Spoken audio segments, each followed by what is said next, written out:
ഭജഗോവിന്ദമെന്ന് പ്രസിദ്ധമായ മോഹമുദ്ഗരത്തിൽ രണ്ടാം ഭാഗത്ത് നമ്മൾ 14 ശ്ലോകങ്ങൾ ശ്രദ്ധിച്ചു. 15-ാം ശ്ലോകം യാവജ്ജീവോ നിവസതി ദേഹേ കുശലം താവത് പൃച്ഛതി ഗേഹേ ഗതവതി വായൗ ദേഹാപായേ ഭാര്യാ ബിഭ്യതി തസ്മിൻ കായേ.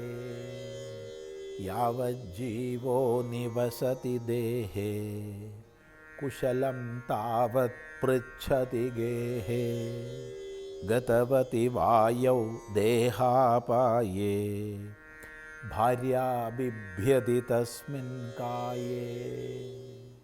ഇവിടെ യാവജ്ജീവോ നിവസതി ദേഹേ എന്നുള്ളതിന് യാവത് പവനോ നിവസതി ദേഹേ എന്നും പാഠമുണ്ട്. അതുപോലെ കുശലം താവത് പൃച്ഛതി ഗേഹേ എന്നുള്ളിടത്ത് താവത് പൃച്ഛതി കുശലം ഗേഹേ എന്ന് പാഠമുണ്ട്. അങ്ങനെ പാഠഭേദങ്ങൾ കാണുന്നുണ്ട്. യാവത് ജീവഹ നിവസതി ദേഹേ,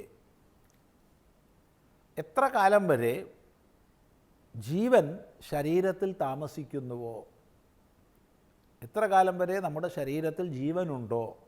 ഇനി പാഠഭേദമനുസരിച്ച് യാവത് പവനോ നിവസതി ദേഹേ, എത്ര കാലം വരെ വായു പ്രാണൻ ശരീരത്തിലുണ്ടോ, പ്രാണൻ നിലനിൽക്കുന്ന കാലത്തോളം അല്ലെങ്കിൽ ജീവൻ നിലനിൽക്കുന്ന കാലത്തോളം താവത് അത്രയും കാലം കുശലം പൃച്ഛതി ഗേഹേ, വീട്ടിലെല്ലാവരും നമ്മളോട് കുശലമൊക്കെ ചോദിച്ചെന്ന് വരും. സുഖമല്ലേ, എന്താണ് എന്നൊക്കെ കുശലം ചോദിക്കും എല്ലാവരും. ഇത് ലളിതമാണ്, എല്ലാവർക്കും മനസ്സിലാക്കാം. ജീവനുള്ള കാലം വരെ എല്ലാ വ്യവഹാരങ്ങളും ഉണ്ടാവും. അനന്തരം ഗതവതി വായൗ, വായു പോയി കഴിഞ്ഞാൽ, കാറ്റ് പോയാൽ, മരിച്ചു പോയാൽ എന്നർത്ഥം. എപ്പോൾ ദേഹാപായേ, ദേഹത്തിന് അപായം സംഭവിക്കുമ്പോൾ, ഇപ്പോൾ ശരീരഗതമായ പ്രാരബ്ധം നശിക്കുമ്പോൾ ഏതെങ്കിലും പ്രകാരത്തിൽ ദേഹത്തിന് അപായം വരണം. ഏതെങ്കിലും പ്രകാരത്തിൽ വൃദ്ധഗ്രസ്തമായി വാർദ്ധക്യഗ്രസ്തമായിട്ട് നാനാവിധ രോഗങ്ങളാലോ മറ്റോ ആവാം. ഇനി രോഗം വന്നില്ലെങ്കിൽ തന്നെയും ആവാം.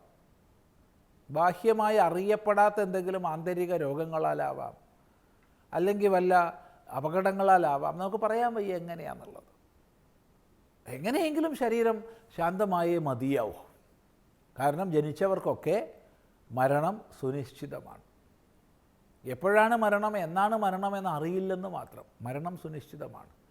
അങ്ങനെ ദേഹാപായത്തിൽ വായൗ ഗതവതി, വായു പോയി കഴിഞ്ഞാൽ, പ്രാണൻ പോയി കഴിഞ്ഞാൽ, ഭാര്യാ ബിഭ്യതി തസ്മിൻ കായേ, അതേ ശരീരത്തിൽ ഭാര്യാ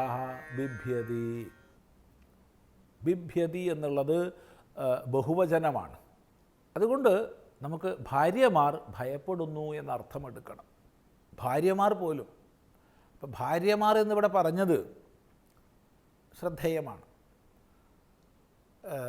കാരണം പതി പത്നി എന്നുള്ളതായ ദമ്പതി ബന്ധത്തിൽ അവർ ശരീരം തന്നെ പങ്കുവയ്ക്കുന്നുണ്ട്, ശരീരത്തിൽ ആരമിക്കുന്നുണ്ട്. അങ്ങനെ ശരീരത്തിൽ ആരമിക്കുകയും ശരീരം പങ്കുവയ്ക്കുകയും ചെയ്തവരാണെങ്കിൽ പോലും പ്രാണൻ പോയി കഴിഞ്ഞാൽ ഭയപ്പെട്ടു. ബിഭ്യതി, ഭയപ്പെടുന്നു.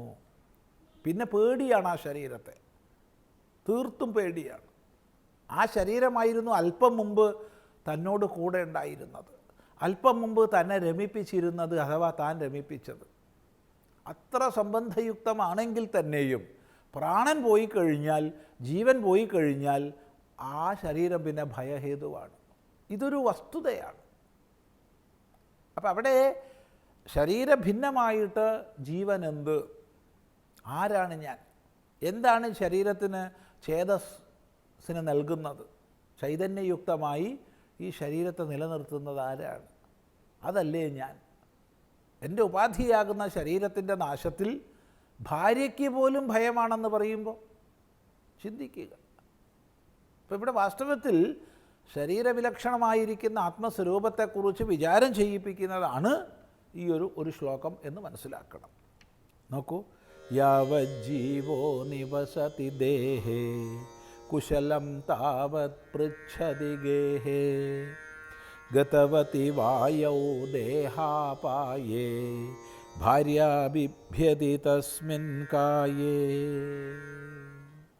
അങ്ങനെ ജീവൻ ശരീരത്തിൽ നിവസിക്കുന്ന കാലത്തോളം എല്ലാവരും കുശലം പറയുമെന്ന് പറഞ്ഞു. ആ കാലഘട്ടത്തിൽ എങ്ങനെയാണ് നയിക്കുന്നത് നമ്മൾ ജീവിതത്തെ, എങ്ങനെയാണ് നയിക്കേണ്ടതെന്ന് നേരത്തെ പറഞ്ഞു.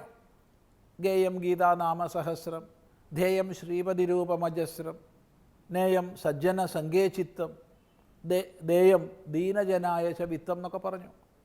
ശരി, അങ്ങനെയൊക്കെയാണ് വേണ്ടത്. പക്ഷേ എങ്ങനെയാണ് നയിക്കുന്നത് പറയുകയാണ്. സുഖത ക്രിയത്തെ രാമാഭോഗഃ പശ്ചാദ്ധന്തശരീരേ രോഗഃ യദ്യപി ലോകേ മരണം ശരണം തദപി ന മുഞ്ചതി പാപാചരണം. സുഖതഃ ക്രിയത്തെ രാമാഭോഗഃ പശ്ചാദ്ധന്തശരീരേ രോഗഃ യദ്യപി ലോകേ മരണം ശരണം തദപി ന മുഞ്ചതി പാപാചരണം. സുഖതഃ ക്രിയത്തെ രാമാഭോഗഃ, സുഖമായിട്ട് രാമാഭോഗങ്ങളെ ചെയ്യുന്നു. സുഖത്തിൽ നിന്ന് അഥവാ സുഖ താല്പര്യം കൊണ്ട്, സുഖത്തിനായിക്കൊണ്ട് രാമാഭോഗങ്ങളെ ചെയ്യുന്നു. രാമ എന്ന് പറഞ്ഞാൽ രമയതി, രമിപ്പിക്കുന്നവൾ എന്നാണ് അർത്ഥം. രമിപ്പിക്കുന്നവൾ, സ്ത്രീകൾ. രമിപ്പിക്കുന്നവൻ രാമൻ, രമിപ്പിക്കുന്നവൾ രാമ. അപ്പം രാമകളുമായുള്ള ഭോഗങ്ങൾ, തന്നെ രമിപ്പിക്കുന്ന കാമകലകളിൽ അല്ലെങ്കിൽ കാമചേഷ്ടകളിൽ അറിവുള്ളവരായ സ്ത്രീകൾ, കാമശാസ്ത്രജ്ഞാനത്തോടു കൂടിയ സ്ത്രീകൾ, അങ്ങനെയുള്ളവരാണ് രാമകൾ. അങ്ങനെ രാമകളുമായിട്ട് ഭോഗം ചെയ്യുന്നു, സുഖമായിട്ട് സുഖഹേതുവായിട്ട് ഭോഗങ്ങളെ ചെയ്ത് കാലം കഴിയുന്നു, ഭോഗാസക്തനായി കഴിയുന്നു എന്നർത്ഥം. അങ്ങനെ ഭോഗാസക്തനായി കഴിയുമ്പോഴോ പശ്ചാത് പിന്നീട് ഹന്ത, അതിശയം തന്നെ, ശരീരേ രോഗഃ, ശരീരം രോഗഗ്രസ്തമാകുന്നു.